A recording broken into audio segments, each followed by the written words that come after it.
Sly Stallone, Sylvester Stallone, Rocky. Rocky's story is this even, right? But Sly's is too. Sly's a good friend of mine. And when I first met him years ago, he was listening to my tapes and stuff, and he invited me over for dinner, and we started talking. And I said, I've heard your story from other people, but I really love to hear it from the horse's mouth. I don't know how much is mythology, urban myth, and how much is true.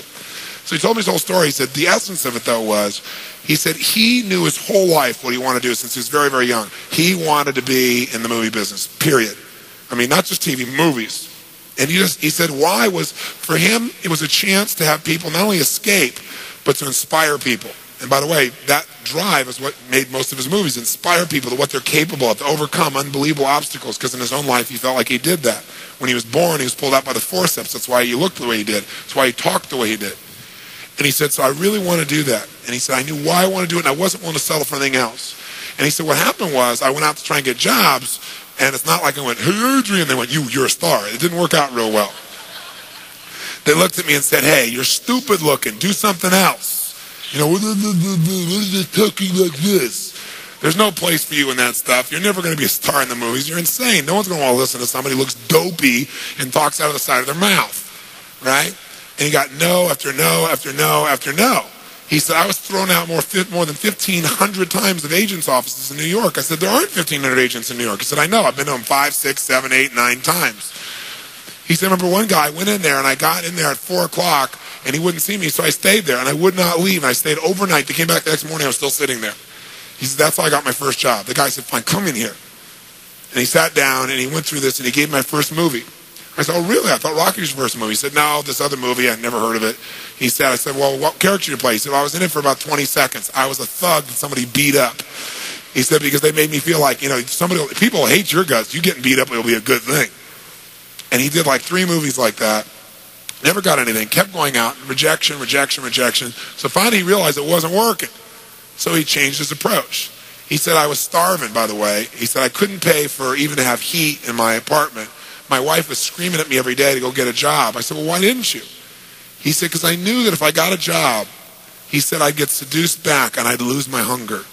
He said, I knew that the only way I could do this is if it was the only choice, if I burned all other bridges. Because if I did a normal job, pretty soon I'd be caught up in that rhythm and that stuff, and I'd feel okay about my life, and I feel like my dream would just gradually disappear. And he said, I wanted to keep that hunger. That hunger was the only thing I thought was my advantage. He said, but my wife didn't understand that at all. He said, we'd have these vicious fights, and he said it was freezing. So I was broke, we had no money, and he said, so I finally went to the public library one day because it was warm. He said, I didn't want to read anything. He says, I went in, New York Public Library. He said, I was hanging out there, and I sat down in this chair, and somebody left a book there. And he said, I looked down at this book, and it was the poems of Edgar Allan, stories of Edgar Allan Poe. And he said, so I started reading it, and he said, I got totally into Edgar Allan Poe. And he said, I know everything about it. And he goes on for another 20 minutes telling me about Edgar Allan Poe. He knows everything, how he died, what it was about, what really happened. And I said, well, what did Poe do for you? He said, Poe got me out of myself. He got me to think about how I could touch other people and not worry about myself so much. And he said, it made me decide to become a writer. I said, just imagine Rocky the writer, right? And he said, so I tried to write a bunch of screenplays. Nothing worked. I was totally broke. He said, I didn't even have $50. And he said, and finally, he said, I sold a script. And it was called Paradise Alley. He said, it's a movie I made many years later, but I sold it. And he said, I sold it for $100. He said, but $100 was a ton of money, man. I was so thrilled. I thought, I'm on my way. But it never led to anything. And he said, so finally, he said, I kept going and going. He said, finally, we were so broke. He said, I hawked my wife's jewelry. He said, Tony, there's some things in life you should never do. He said, that was basically the end of our relationship. She hated my guts so much. He said, now we were so broke, we had nothing, no food, no money. And he said, the one thing I loved most in the world was my dog. He said, I love my dog because he gave me unconditional love, unlike my wife. And he said, so what happened was, though, we were so broke that to survive, I couldn't even feed my dog. So I went to a liquor store. He said, it was the lowest day of my life. And I stood outside the liquor store trying to sell my dog to strangers. He said, I tried to sell my dog for $50. And he said, finally this one guy negotiated with me and bought my dog for me, my best friend on earth, for $25. He said, I walked away from there and I cried. He said, it was the worst thing that ever happened in my life. He said, 2 weeks later, I'm watching a fight between Muhammad Ali and Wepner, this white guy that's getting bludgeoned but just keeps on coming. And he said, I got an idea. He said, as soon as the fight ended, I started writing. He said, I wrote for 20 straight hours. I did not sleep. I wrote the entire movie in 20 hours straight. Right then. Saw the fight, wrote the movie. Whole thing, done. He said, I was shaking at the end. I was so excited. He said, I really knew, man. I knew what I wanted. I knew why I wanted it. He said, just like you teach that formula. He said, but I said, man, I took the action. Now it's time to deliver. And so he said, I went out and started trying to sell it to agents. And they all would read it, and they'd say, this is predictable. This is stupid. This is sappy. He said, I wrote down all the things they said, and I read them the night of the Oscars when we won. Right? He said, it was really good, right? The greatest revenge is massive success. And he said, so what happened was, he said, I kept going, trying to sell it, nobody going, I'm broke, I'm starving. He said, finally, I meet these guys, they read it, and they believe in the script, and they love it. And they offer me $125,000 for my script.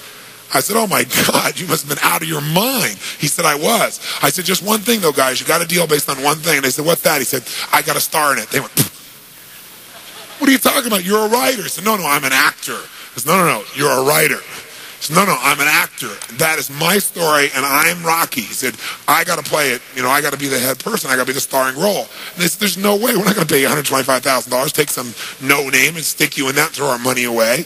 We need a star, And they want to have Ryan O'Neal play Rocky, to give you a picture. Can you imagine? That's who they'd pick, right? And so he said, no way, Ryan O'Neal isn't Rocky, I'm Rocky. Went through this whole thing, right? They finally, they said, well, take it or leave it. He said, I left the room. I said, if that's what you believe, you don't get my script, and he left. Here's a man with no money, none, totally broke, offered $125,000 more money than he'd seen in his lifetime, and he walked away because he knew his real what? Knew his real what? And why he wanted it, he was committed to it. So he said they called him a few weeks later, and they came and brought him back, and they offered him $250,000 not to star in his own movie. He turned it down, $250,000. They came back, their final offer was $325,000. They wanted this thing. He said, not without me, and they said no. They finally compromised, and they gave him $35,000 and points in the movie, because they said, if this is going to happen, then you're going to take the risk with us. And the bottom line is, we don't think it'll work, but at least we won't spend a bunch of money on you. And then they only spent $1 million to make Rocky, and it grossed $200 million at the time. Right? I mean, it was done pretty well. But what's interesting about this is, I said, what'd you do? I mean, even $35,000, that's not $250,000. That's a lot of money when you don't have $25. I said, what's the first thing you did? I figured you went out and partied or something. He said, I went to that liquor store for 3 straight days and hoped that the man who had my dog frequented the store. He said, because I want to buy back my dog. I thought that was so cool, right? That was really cool. I said, what happened? He said, third day I was there, this guy walks by, and I see him, and I can't believe it, and there's my dog. And I looked at him, and I said, sir, remember me? And he said, it had been about a month and a half by the time this had all come about. And he said, remember me? I'm the guy that sold you the dog. And I goes, yeah, I love the dog. He said, look, he said, I was so broke, I was starving. He's my best friend. I'm sure you love him too, but I got to have him black. Please, I beg of you. He said, I'll pay you $100 for the dog. I know you paid me $25, but I'll give you $100. And the man said, absolutely not. No way. It's my dog now. You can't buy him back.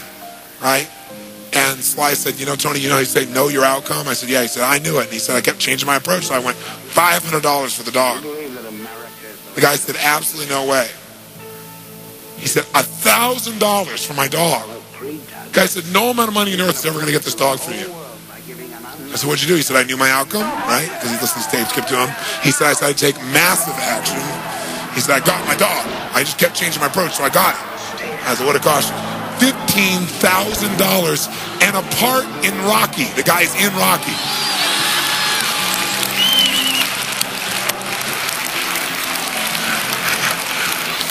You know that dog in Rocky, Butt Kiss? That's Sly's real dog, right? That's the dog. He bought him back. So he put his dog in the movie, and he put the guy in the movie and paid $15,000 while he had $35,000. Isn't that pretty cool? Pretty awesome.